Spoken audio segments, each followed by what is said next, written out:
Hi there and welcome to Money Talks, your inside oil on the rural economy as it affects you in the ag sector. In this edition, we look at the latest rural economic update for the year according to ASB and ask our very own independent foreign exchange expert, what's up with our currency? A devastating blow for meat workers and the meat industry with the big blaze at the Silver Fern Farms processing plant in the Waikato. What will all those lost jobs and lost facilities mean for the workers, the company, and consumers? All this and much, much more coming up. Joining us to tell us now about all the latest developments in the markets is ASB economist Chris Tennent-Brown. What kind of a week has it been, Chris? It's been a bit up and down, really. For all of November, we were worried about these debt concerns in Europe.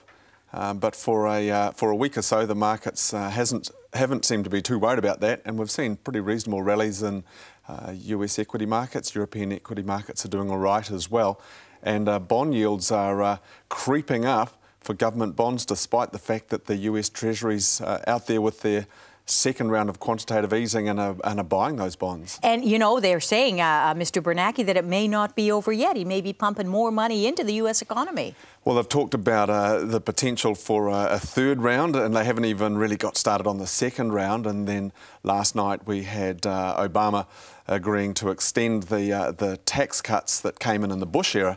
So there's more stimulus for the US economy getting talked about right now. But meantime, here at home, and we'll talk about it more with Derek Rankin, our own economy continues to stutter along, and they're doing a lot worse than they had let on. Your reaction?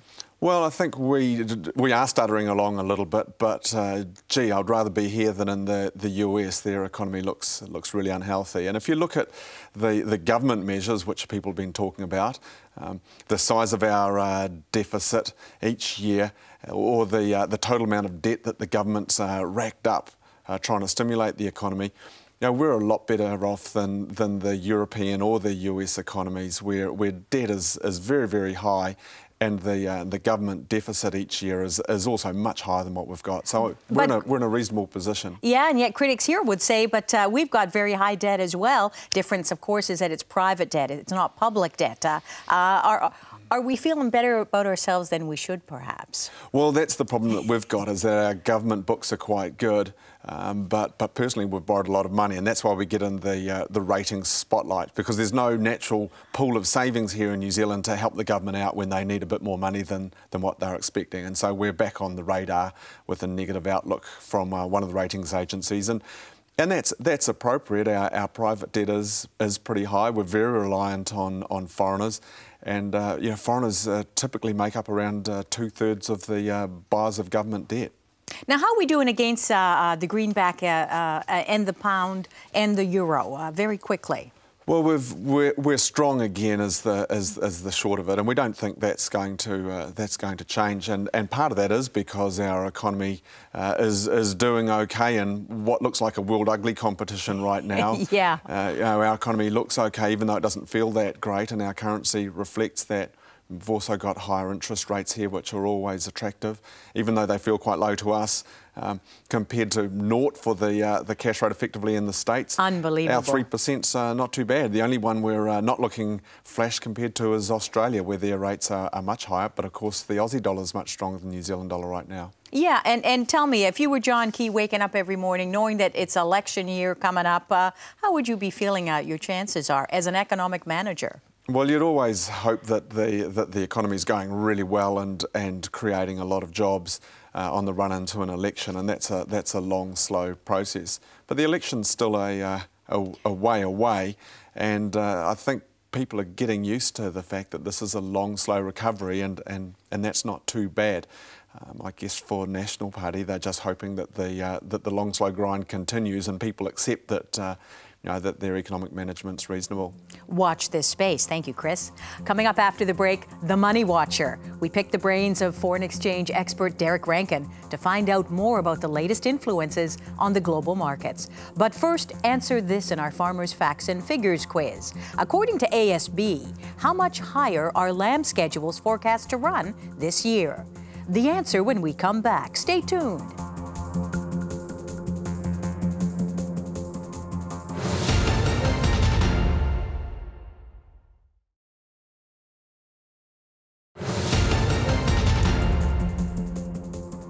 Welcome back to Money Talks. Just before the break, we asked you, according to ASB, how much higher are lamb schedules forecast to run this year? The answer, ASB is picking the schedules will run 15% higher this year, with UK lamb prices up again and supply down. Now, according to the latest rural economic update from ASB and the last of the season, our currency reached more than 79 cents against the US dollar, and the bank's predicting it will likely average 74 to 76 cents over the next 6 months. Joining us now is foreign exchange expert Derek Rankin, Director of Rankin Treasury Advisory. And Derek, what do you think? Well, we think the New Zealand dollar is probably going to go a bit higher than the bank. We think that probably the 80 area is a target at this stage, mainly because of the weakness in the US dollar. Now, we know that the feds, of course, in the US are madly printing money, and it may not be over yet. What's the latest there that you're hearing? Well, the employment numbers that we had recently were shocking, and so the economy is not going well, the housing numbers are not good, and the employment numbers are not good. And when those two things combine, then the US economy overall is struggling to recover. And so the Fed is going to need to do possibly more, and that's going to weaken the US dollar even more. Now, Chris, they're already printed, what, something like 600 billion US dollars. How much more do you think they could print? Well, yeah, I don't see it as actually printing money, but that's the amount that they've got to go out and buy bonds in the market. Well, a central bank can really do whatever they want, but they also have to live with the consequences. So if they keep on just chucking good money after bad into the market, they do run the risks of having inflation down the track. And there's problems like Derek has mentioned within the housing market that are really just reflecting the massive indigestion from the boom that they had a few years ago. Chucking more money at it isn't going to fix it. Theoretically, Economics 101, how does quantitative easing, as they call it, which I call money printing, how does it really work? What is the theory behind it, Derek? Well, the argument is that the US Federal Reserve basically creates money. They are the printer of US dollars. So they create money by fiat, and they just issue it into the system, and they buy bonds that are on issue already. The US Federal Reserve is effectively one government department buying the debt of another government department. But I'd like to compare it to Europe. I mean, I have a car analogy, if you like. Let's hear it. The European car, if you like, is stopped at the side of the road, and they've got the hood open and they've got the engine in bits. And they're trying to, the German engine needs a French, bits and maybe Greek bits and other parts, but they're trying to get the engine fixed, and it looks bad because of that. Now, the American car is driving along, putting past them, smoke pouring out, the oil warning lights are on, and all they're doing is trying to put more fuel in it to make it go faster. And what they need to do is to stop and start to fix it, and that's what they're not doing. So in the long run, we see the euro a lot stronger than the US dollar. We see the US dollar as a very weak currency against everybody, really. Although, looking at the European Union already, countries like Germany, Chris, are saying, look, how much more can we bail out our neighbours? Are we going to begin to see this kind of infighting in the hood, if you like? Well, in Europe, you've got really two different situations. You've got the German economy is the best one, and it's going reasonably well, and it's actually had a bit of a benefit over the last year from a weak euro.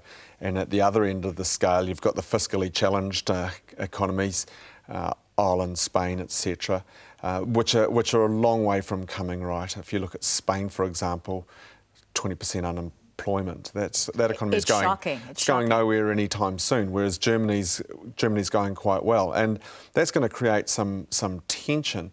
But holding them all together in the fairly unhappy alliance, I guess, is the fact that they are committed to the common currency, and the debt of the fiscally challenged economies permeates through the whole system. So it's not as simple as Germany going, oh, we're out of here, this is no good. They're all pretty committed for the long haul. They're all in that lifeboat bobbing around the high seas of fiscal uncertainty, aren't they? But this is a fantastic crisis for Europe. I mean, not so much Europe, but it's certainly a fantastic crisis for Germany. They've got low interest rates, they've got a low currency. They needed low currency to help their exports. Germany's not actually it doesn't have a problem at all. It's the strongest growing economy in Europe anyway. So they should just be quiet and keep putting their hands in their pockets. Well, the problem Germany's got is that they don't want to bail everybody else out. And ultimately, they've got to decide, do they want to be Germany or do they want to be part of Europe? It's a bit like California saying, should Texas bail them out? Americans that's going to be a big debate next year. Will the Federal Reserve actually start bailing out the state debt? And let's talk, we're talking about the U.S.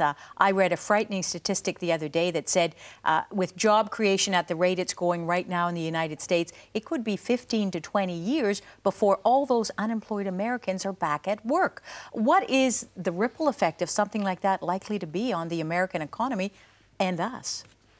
Well, I think for America, the reality is they need to accept a much lower growth rate and a lower standard of living than what they'd like to have. And it's going to take a long time for them to get to grips with that. Are we seeing any of that happening presently?